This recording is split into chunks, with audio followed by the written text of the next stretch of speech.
السلام علیکم ورحمۃ اللہ وبرکاتہ۔ کتاب الرحیق المختوم، ترجمہ اور تصنیف مولانا صفی الرحمن مبارک پوری۔ نحمدہ ونصلی علی رسولہ الکریم، اما بعد فاعوذ باللہ من الشیطان الرجیم، بسم اللہ الرحمن الرحیم۔ سیرت نبوی در حقیقت اس پیغام ربانی کے عملی پرتو سے عبارت ہے جسے رسول اللہ صلی اللہ علیہ وسلم نے انسانی جمعیت کے سامنے پیش کیا تھا، اور جس کے ذریعے انسان کو تاریکیوں سے نکال کر روشنی میں اور بندوں کی بندگی سے نکال کر خدا کی بندگی میں داخل کر دیا تھا۔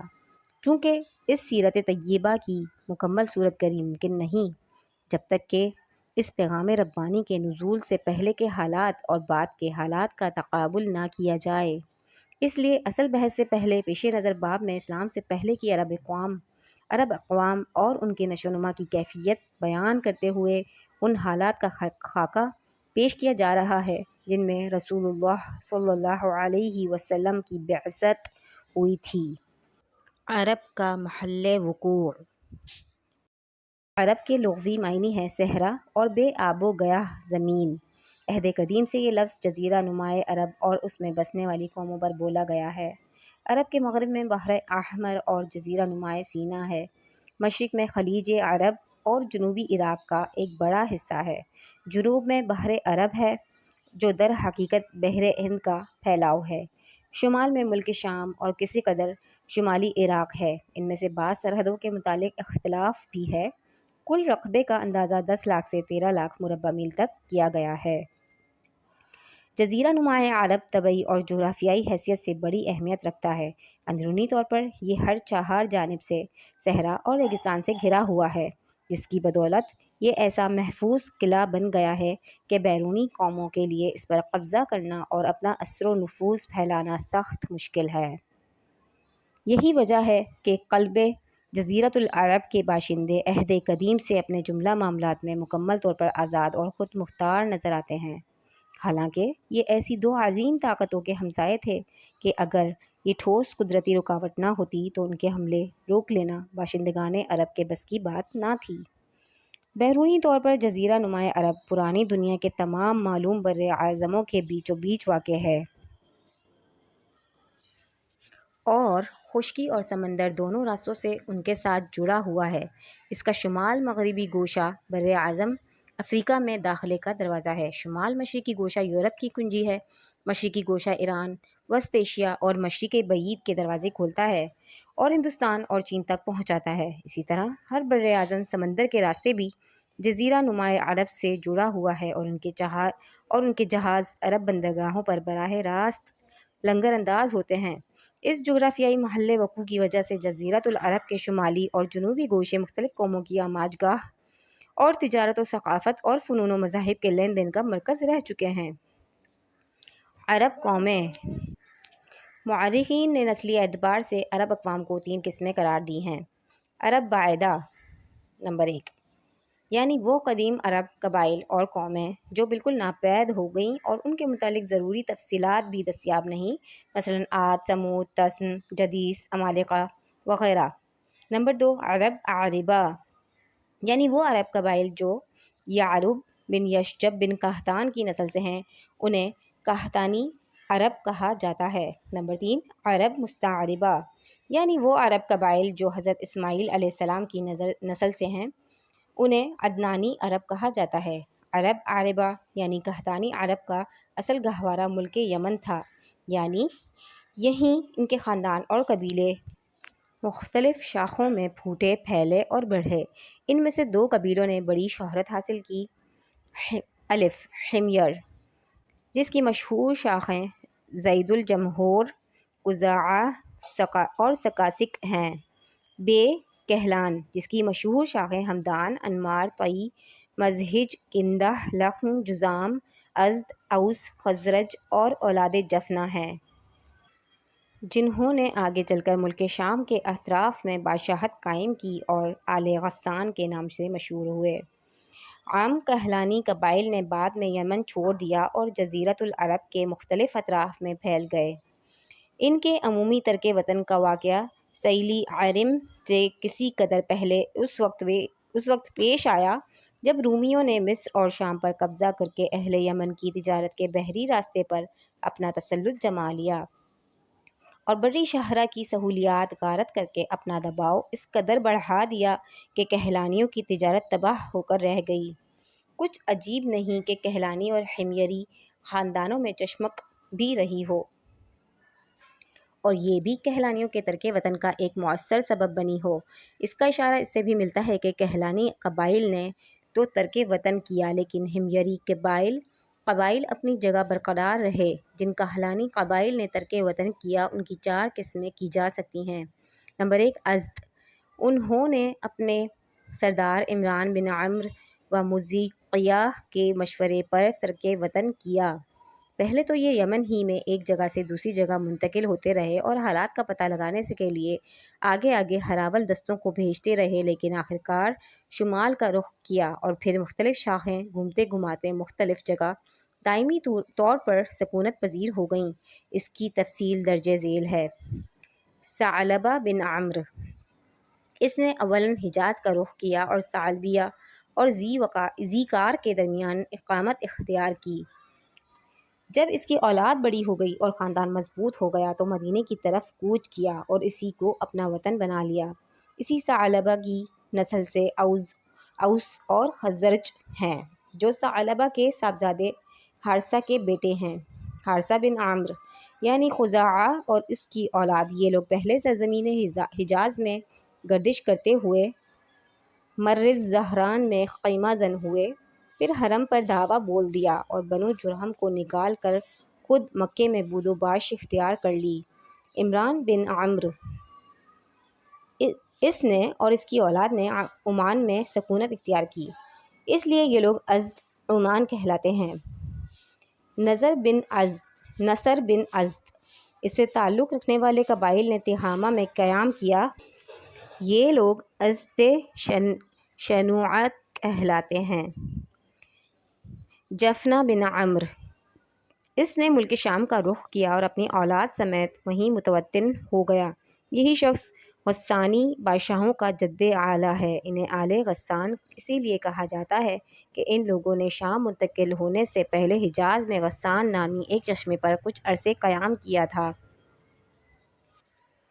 لخم و جذام، انہی لخمیوں میں نصر بن ربیعہ تھا جو ہیرا کے شاہان آل منذر کا جد اعلیٰ ہے۔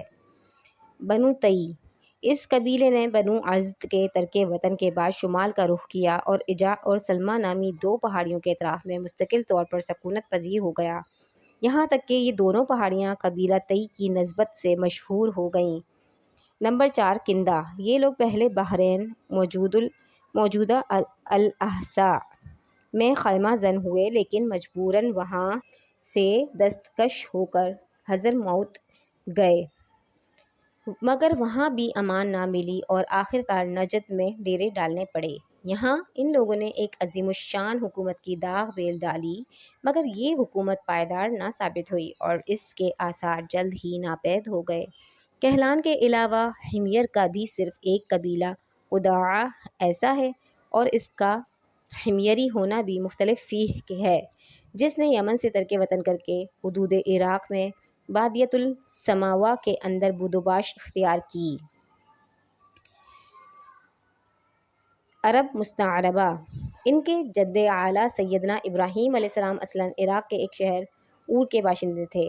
یہ شہر دریائے فرات کے مغربی ساحل پر کوفے کے قریب واقع تھا۔ اس کی کھدائی کے دوران جو کتبات برآمد ہوئے ہیں ان سے اس شہر کے متعلق بہت سی تفصیلات منظر عام پر آئی ہیں اور حضرت ابراہیم علیہ السلام کے خاندان کی بعض تفصیلات اور باشندگان ملک کے دینی اور اجتماعی حالات سے بھی پردہ ہٹا ہے۔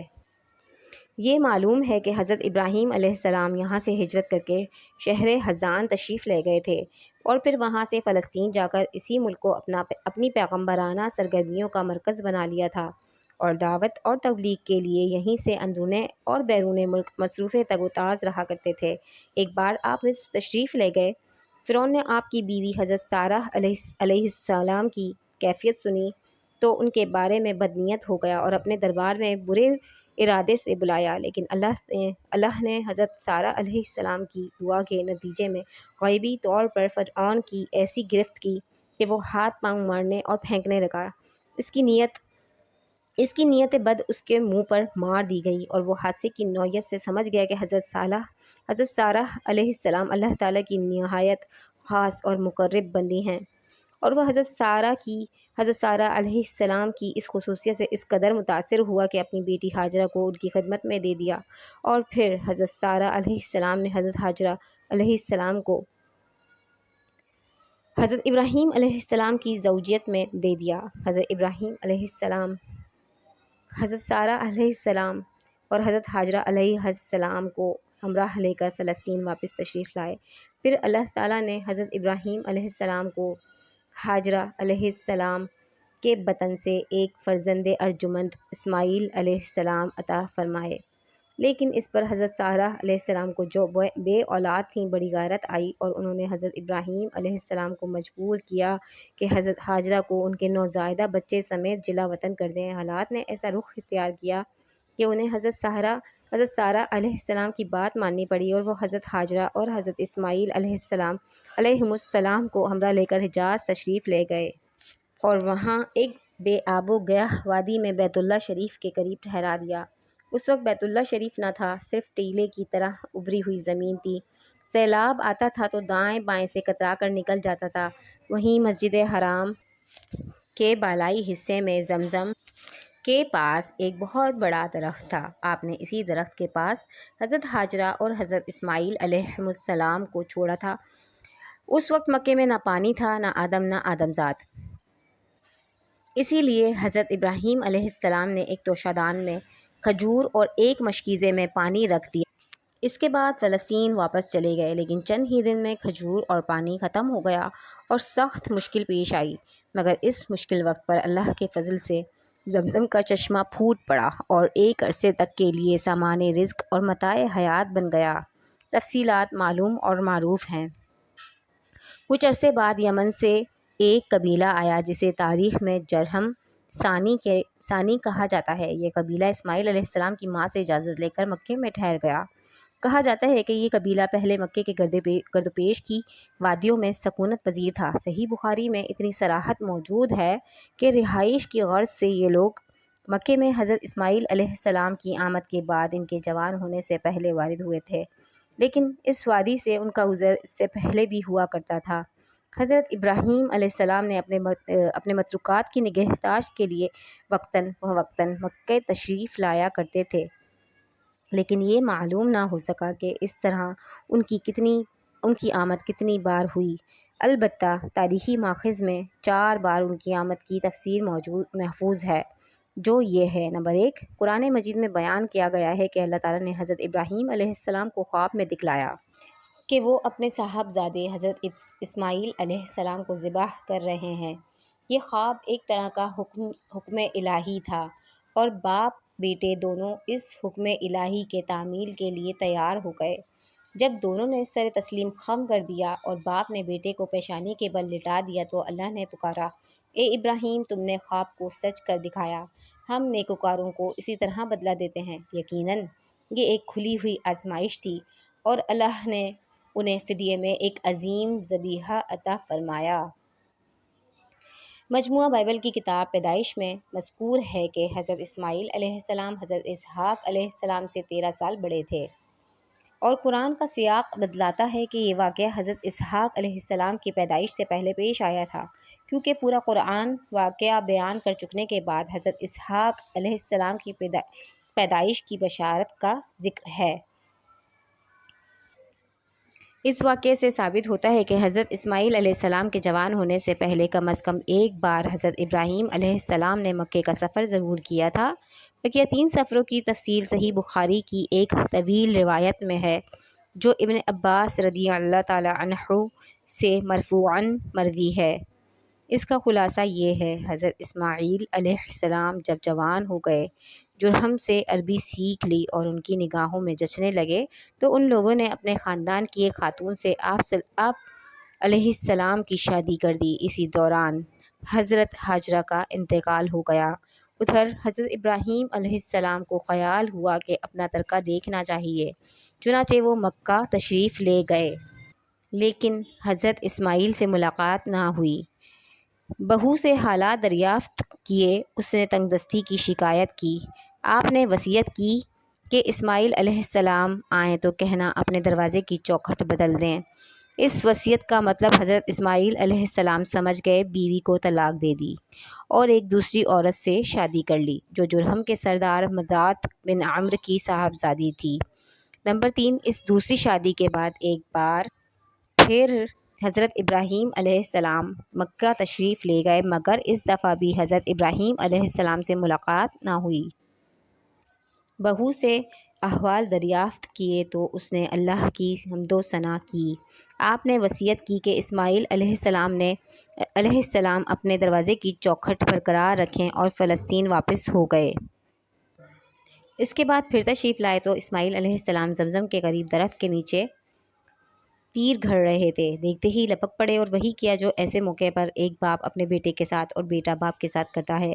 یہ ملاقات اتنے طویل عرصے کے بعد ہوئی تھی کہ ایک نرم دل شفیق باپ اپنے بیٹے سے اور ایک اطاعت شعار بیٹا اپنے باپ سے بمشکل ہی اتنی لمبی جدائی برداشت کر سکتا ہے۔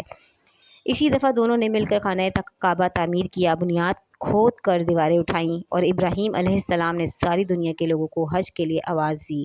اللہ تعالیٰ نے مزاج کی صاحبزادی سے اسماعیل علیہ السلام کو 12 بیٹے عطا فرمائے، جن کے نام یہ ہیں: نابت یا نبایت، قیدار، ادبائیل، مبشام، مسمع، دھوما، میشا، حدد، تیمہ، یتور، نفیس، قیدمان۔ ان 12 بیٹوں سے 12 قبیلے وجود میں آئے اور سب نے مکے ہی میں بود و باش اختیار کی۔ ان کی معیشت کا دار و مدار زیادہ تر یمن اور مصر اور شام کی تجارت پر تھا۔ بعد میں یہ قبائل جزیرۃ العرب کے مختلف اطراف میں بلکہ بیرونی عرب بھی پھیل گئے اور ان کے حالات زمانے کی 20 تاریکیوں میں دب کر رہ گئے۔ صرف نابت اور قیدار کی اولاد اس گمنامی سے مستثنیٰ ہے۔ نبطیوں کے تمدن کو شمالی حجاز میں فروغ اور عروج حاصل ہوا۔ انہوں نے ایک طاقتور حکومت قائم کر کے گرد و پیش کے لوگوں کو اپنا باجگداس بنا لیا۔ بطرا ان کا دارالحکومت تھا، کسی کو ان کے مقابلے کی تاب نہ تھی۔ پھر رومیوں کا دور آیا اور انہوں نے نبطیوں کو قصہ پارینہ بنا دیا۔ مولانا سید سلمان ندوی نے ایک دلچسپ بحث اور گہری تحقیق کے بعد ثابت کیا ہے کہ آل غسان اور انصار یعنی اوس اور خزرج قحطانی عرب نہ تھے، بلکہ اس علاقے میں نابت بن اسماعیل علیہ السلام کی جو نسل بچی کچی رہ گئی تھی وہی تھے۔ قیدار بن اسماعیل علیہ السلام کی نسل مکے ہی میں پھلتی پھولتی رہی، یہاں تک کہ عدنان اور پھر ان کے بیٹے معد کا زمانہ آ گیا۔ عدنانی عرب کا سلسلہ نسب یہی صحیح طور پر یہیں تک محفوظ ہے۔ عدنان نبی صلی اللہ علیہ وآلہ وسلم کے سلسلہ نسب میں 21ویں پشت پر پڑتے ہیں۔ بعض روایتوں میں بیان کیا گیا ہے کہ آپ صلی اللہ علیہ وآلہ وسلم جب اپنا سلسلہ نسب ذکر فرماتے تو عدنان پر پہنچ کر رک جاتے اور آگے نہ بڑھتے۔ فرماتے کہ ماہرین انساب غلط کہتے ہیں، مگر علماء کی ایک جماعت کا خیال ہے کہ عدنان سے آگے بھی نسب بیان کیا جا سکتا ہے۔ انہوں نے اس روایت کو ضعیف قرار دیا ہے۔ ان کی تحقیق کے مطابق عدنان اور حضرت ابراہیم علیہ السلام کے درمیان 40 پشتیں ہیں۔ بہرحال معد کے بیٹے نزار سے، جن کے متعلق کہا جاتا ہے کہ ان کے علاوہ معد کی کوئی اولاد نہ تھی، کئی خاندان وجود میں آئے۔ در حقیقت نزار کے 4 بیٹے تھے اور ہر بیٹا ایک بڑے قبیلے کی بنیاد ثابت ہوا۔ چاروں کے نام یہ ہیں: ایاد، انمار، ربیعہ اور مدر۔ ان میں سے مؤخر ذکر 2 قبیلوں کی شاخیں اور شاخوں کی شاخیں بہت زیادہ ہوئیں، چنانچہ ربیعہ سے اسد بن ربیعہ، عنزہ، عبدالقیس، وائل، بکر، تغلب اور بنو حنیفہ وغیرہ وجود میں آئے۔ مدر کی اولاد 2 بڑے قبیلوں میں تقسیم ہوئی: قیس عیلان بن مدر، الیاس بن مدر۔ قیس عیلان سے بنو سلیم، بنو حوازن، بنو غطفان سے عبس، ذبیان، اشجع اور غنی بن عاصر کے قبائل وجود میں آئے۔ الیاس بن مدر سے تمیم بن مرہ، حزیل بن مدرکہ، بنو اسد بن خزیمہ اور کنانہ بن خزیمہ کے قبائل وجود میں آئے۔ پھر کنانہ سے قریش کا قبیلہ وجود میں آیا۔ یہ قبیلہ فہر بن مالک بن نضر بن کنانہ کی اولاد ہے۔ پھر قریش بھی مختلف شاخوں میں تقسیم ہوئے۔ مشہور قریشی شاخوں کے نام یہ ہیں: جمح، سہم، عدی، مخروم، تیم، زہرہ۔ قصی بن کلاب کے خاندان یعنی عبد الدار، اسد بن عبد العزیٰ اور عبد مناف، یہ تینوں قصی کے بیٹے تھے۔ ان میں سے عبد مناف کے 4 بیٹے ہوئے، جن سے 4 ذیلی قبائل وجود میں آئے، یعنی عبد شمس، نوفل، مطلب اور ہاشم۔ انہیں ہاشم کی نسل سے اللہ تعالیٰ نے ہمارے حضور محمد صلی اللہ علیہ وسلم کا انتخاب فرمایا۔ رسول اللہ صلی اللہ علیہ وآلہ وسلم کا ارشاد ہے کہ اللہ تعالیٰ نے ابراہیم علیہ السلام کی اولاد میں سے اسماعیل علیہ السلام کا انتخاب فرمایا، پھر اسماعیل علیہ السلام کی اولاد میں سے کنانہ کو منتخب کیا اور کنانہ کی نسل سے قریش کو چنا، پھر قریش میں سے بنو ہاشم کا انتخاب کیا اور بنو ہاشم میں سے میرا انتخاب کیا۔ ابن عباس رضی اللہ تعالیٰ عنہ کا بیان ہے کہ رسول اللہ صلی اللہ علیہ وآلہ وسلم نے فرمایا، اللہ تعالیٰ نے خلق کی تخلیق فرمائی تو مجھے ابن عباس رضی اللہ تعالیٰ عنہ کا بیان ہے کہ رسول اللہ صلی اللہ علیہ وآلہ وسلم نے فرمایا، اللہ تعالیٰ نے خلق کی تخلیق فرمائی تو مجھے سب سے اچھے گروہ میں بنایا، پھر ان کے بھی 2 گروہوں میں سے زیادہ اچھے گروہ کے اندر رکھا، پھر قبائل کو چنا تو مجھے سب سے اچھے قبیلے کے اندر بنایا، پھر گھرانوں کو چنا تو مجھے سب سے اچھے گھرانے میں بنایا، لہٰذا میں اپنی ذات کے اعتبار سے بھی سب سے اچھا ہوں اور اپنے گھرانے کے اعتبار سے بھی سب سے بہتر ہوں۔ بہرحال عدنان کی نسل جب زیادہ بڑھ گئی تو وہ چارے پانی کی تلاش میں عرب کے مختلف اطراف میں بکھر گئے۔ چنانچہ قبیلہ عبد القیس کی نے بکر بن وائل کی کئی شاخوں نے اور بنو تمیم کے خاندانوں نے بحرین کا رخ کیا اور اسی علاقے میں جا بسے۔ بنو حنیفہ بن صعب بن علی بن بکر نے یمامہ کا رخ کیا اور اس کے مرکز حجر میں سکونت پذیر ہوئے۔ بکر بن وائل کی بقیہ شاخوں نے یمامہ سے لے کر بحرین، ساحل کاظمہ، خلیج اور سواد عراق اور ابلہ اور حیت تک کے علاقوں میں بود و باش اختیار کی۔ بنو تغلب جزیرہ فراتیہ میں اقامت گزین ہوئے، البتہ ان کی بعض شاخوں نے بنو بکر کے ساتھ سکونت اختیار کی۔ بنو تمیم نے وادی بصرہ کو اپنا وطن بنایا۔ بنو سلیم نے مدینے کے قریب ڈیرے ڈالے اور ان کا مسکن وادی القریٰ سے شروع ہو کر خیبر اور مدینے کے مشرق سے گزرتا ہوا حرہ بنو سلیم سے متصل 2 پہاڑوں تک منتہی ہوتا تھا۔ بنو ثقیف نے طائف کو وطن بنا لیا اور بنو حوازن نے مکے کے مشرق میں وادی اوتاس کے گردوپیش ڈیرے ڈالے۔ ان کا مسکن مکہ بصرہ شہرہ پر واقع تھا۔ بنو اسد تیمہ کے مشرق اور کوفے کے مغرب میں خیمہ زن ہوئے۔ ان کے اور تیمہ کے درمیان بنو تی کا ایک خاندان 72 آباد تھا۔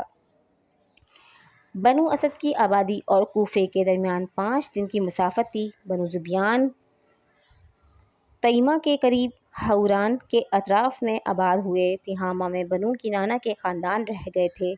ان میں سے قرشی خاندانوں کی بود و باش مکہ اور اس کے اطراف میں تھی۔ یہ لوگ پراگندہ تھے، ان کی کوئی شیرازہ بندی نہ تھی، تاکہ قصی بن کلاب ابھر کر منظر عام پر آیا اور قریشیوں کو متحد کر کے شرف و عزت اور بلندی اور وقار سے بہرور کیا۔